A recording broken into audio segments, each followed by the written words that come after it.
Alors, bonjour à tous les amis de la télévision. Nous continuons avec la deuxième émission de l'abbé Jacques Kabengou qui développe le thème « Un cœur nouveau, un esprit nouveau ».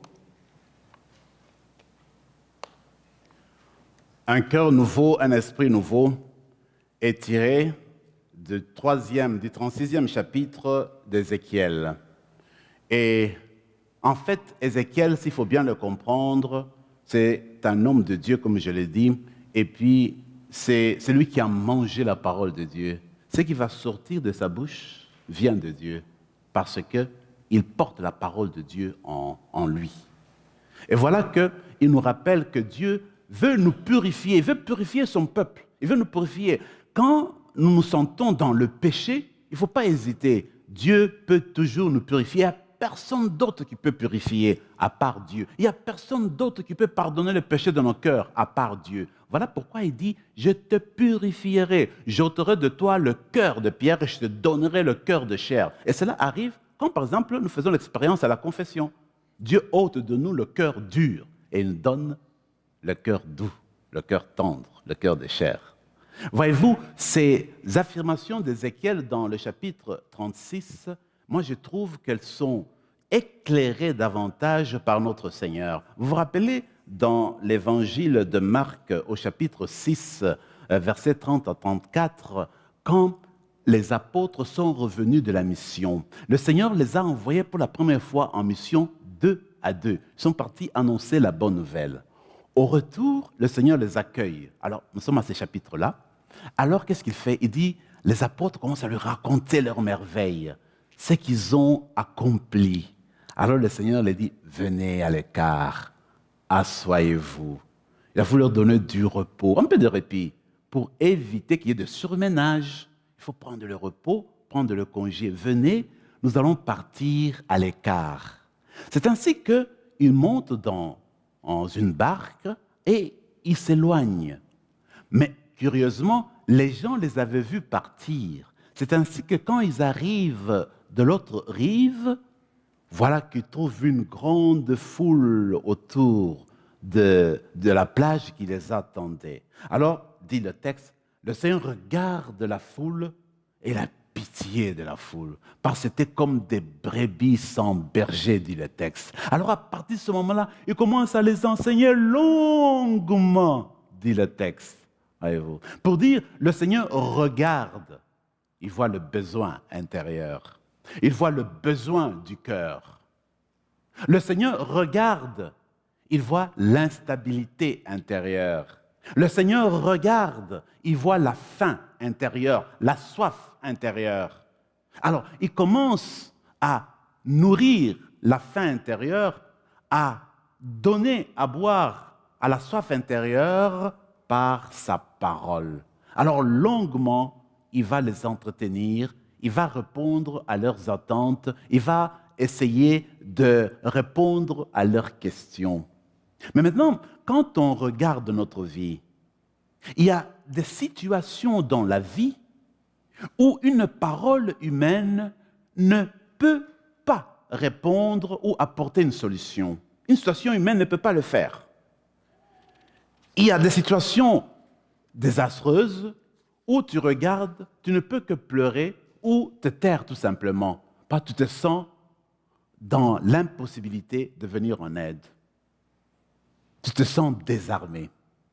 Tu te dis, seul peut-être Dieu peut apporter cela. Tu es devant un ami qui vient d'apprendre une mauvaise nouvelle d'une maladie incurable. Qu'est-ce que tu dis? Tu assistes à des funérailles d'une personne chère et qui va faire mal, peut-être la disparition de la personne va faire mal à la famille. Quelle est la parole que tu vas apporter? Mes amis, il y a des situations dans la vie, seul Jésus peut répondre à ces situations-là, par sa parole qui va droit dans le cœur, qui touche le cœur des gens et qui répond aux besoins des personnes. Il y a cet exemple que je donne toujours, que les gens connaissent très bien, mais moi ça me frappe, puis je continue à réfléchir là-dessus. Un cas d'une famille qui connaissent très bien un ami prêtre, et voilà que ce couple-là, des années, ils veulent avoir un enfant, ils prient continuellement avec le prêtre, et le Seigneur leur donne un prêtre, un enfant. Et voilà que 2 ans après, l'enfant se meurt. Alors, désastre dans les couples. Alors, on pleure, le pote qui vivait loin, il téléphone. C'est le pote qui fait le témoignage, qui écrit, qui raconte ce que je viens de vous dire. Alors, le prêtre dit au téléphone, ils me disent qu'ils ont perdu leur enfant. Qu'est-ce que j'allais leur dire? Je n'avais pas de mots à leur dire, pas de paroles à leur dire, rien. Alors, je leur dis, écoutez, ce que moi je vais faire ce soir, ce que je vous propose de faire aussi là où vous êtes. Prenez la statue de la Pietà, allez vous mettre à genoux devant la statue de la Pietà. C'est ce que moi aussi, je ferai ce soir pour vous. C'est tout ce qu'elle a pu dire. La parole de Dieu, la prière, Jésus qui se donne. En fait, la Pietà, c'est la parole de Dieu, parce que c'est Jésus qui se donne, en fait, c'est sa mort. Il se donne à nous, voyez-vous. Donc, pour dire que la parole de Dieu seule peut nous aider dans toutes les situations d'ailleurs, n'importe quelle situation. Un autre exemple que vous connaissez bien et qui va droit dans le cœur des gens, c'est la guérison du paralytique. Vous vous rappelez l'histoire dans Marc 2, alors que cette maison-là était bondée de monde, il n'y avait plus de place, alors ces amis-là ne savaient pas comment rejoindre Jésus, ils se sont fait une entrée, un trou sous le toit pour atteindre Jésus. Alors Jésus, il voit ces paralytiques-là qu'on descend en face de lui, il le regarde, il dit « Mon enfant, tes péchés te sont remis. » Oui, mais lui ne venait pas pour ça d'abord. Même ses amis qui l'ont amené là-bas, c'est pas d'écouter, on va aller chez Jésus, il va te pardonner les péchés. Du tout. C'était pas ça leur préoccupation d'abord. Alors eux voulaient la guérison physique. Alors Jésus lui regarde, mon enfant, tes péchés te sont remis. Voyez-vous encore là, le Seigneur regarde, il voit le besoin intérieur.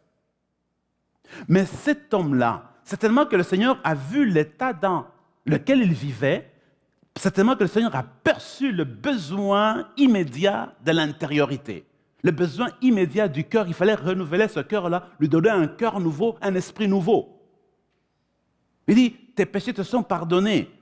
Alors, pour faire suite à la guérison intérieure, alors il guérit le physique. Lève-toi, prends ton grabat et marche, va à la maison. Donc, il y a une corrélation entre l'intériorité et l'extériorité. Dans notre vie, nous faisons davantage attention à l'extérieur. Nous oublions souvent l'intérieur. Et les mots extérieurs souvent commencent à l'intérieur. Et notre Seigneur veut nous apprendre par ce récit-là du paralytique qu'il se préoccupe d'abord de renouveler notre intérieur. Il veut d'abord nous donner un cœur nouveau, un esprit nouveau. C'est à partir de l'esprit nouveau, à partir de l'esprit renouvelé, qu'alors nous pouvons nous manifester, nous pouvons commencer à poser des actes qui vont jaillir de ces renouvellements intérieurs.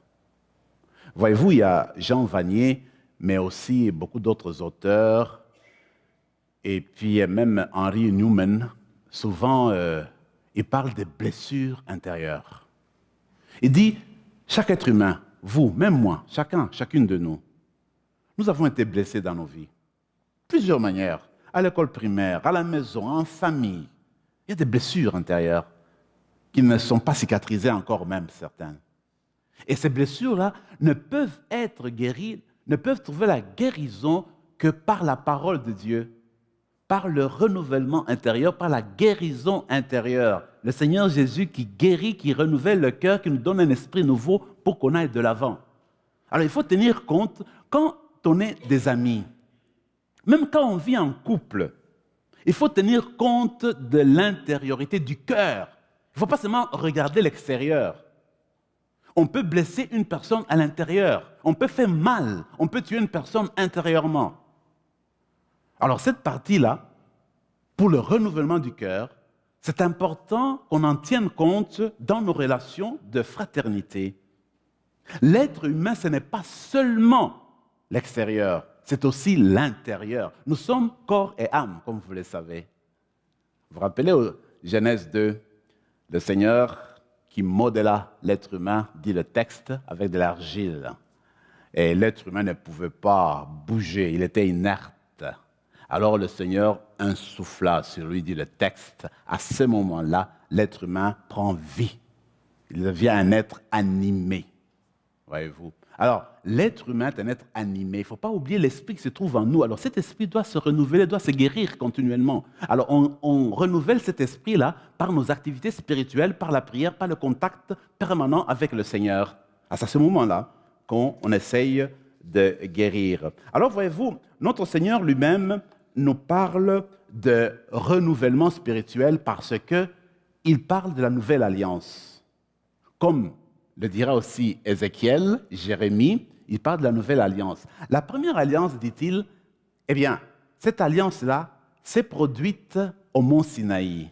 Au mont Sinaï, Dieu a remis à Moïse les tables de la loi, les 10 paroles de l'alliance dont on a parlé.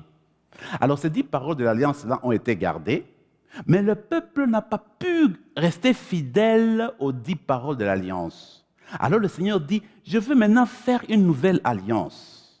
Il le dit par la bouche d'Ézéchiel, par la bouche de Jérémie, et voilà ce qu'on va faire. Maintenant, je mettrai mes paroles dans ton cœur. L'alliance sera fixée, tu auras comme un sceau sur ton cœur. Les paroles seront intérieures. À partir de l'intérieur, alors tu pourras être transformé, tu seras renouvelé, tu auras un cœur nouveau, un esprit nouveau pour commencer à suivre mes paroles. Alors le Seigneur, vous vous rappelez, le soir de la dernière scène, il prend la coupe, il dit, prenez et buvez-en tous. Ceci est la coupe de mon sang, le sang de l'alliance nouvelle et éternelle qui sera versée pour vous. Alors, le Seigneur renouvelle. Ce qu'on prend là, c'est la nouvelle alliance. La nouvelle alliance est inscrite là. Elle est inscrite avec la présence de l'Esprit. Le Seigneur est présent là, dans notre tabernacle, dans notre lieu saint des saints, dans le cœur de notre cœur. Il est là, présent. Alors, c'est là que se renouvelle l'alliance, la vie avec Dieu. Donc, pour dire que le Seigneur Jésus lui-même insiste sur cette vie-là de l'intériorité, que nous devons apprendre à respecter l'intérieur, à faire attention à l'intérieur, à soigner l'intérieur comme nous soignons l'extérieur. Donc c'est important. Alors le Seigneur va, avec cette ouverture-là, il va facilement nous renouveler à partir de l'intérieur.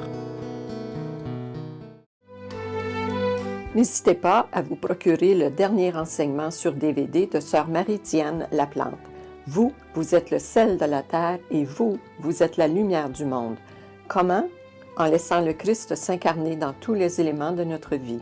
Jésus a besoin de chacun et de chacune de nous aujourd'hui. Allez vers les brebis perdues de la maison d'Israël. Où et qui est votre Israël?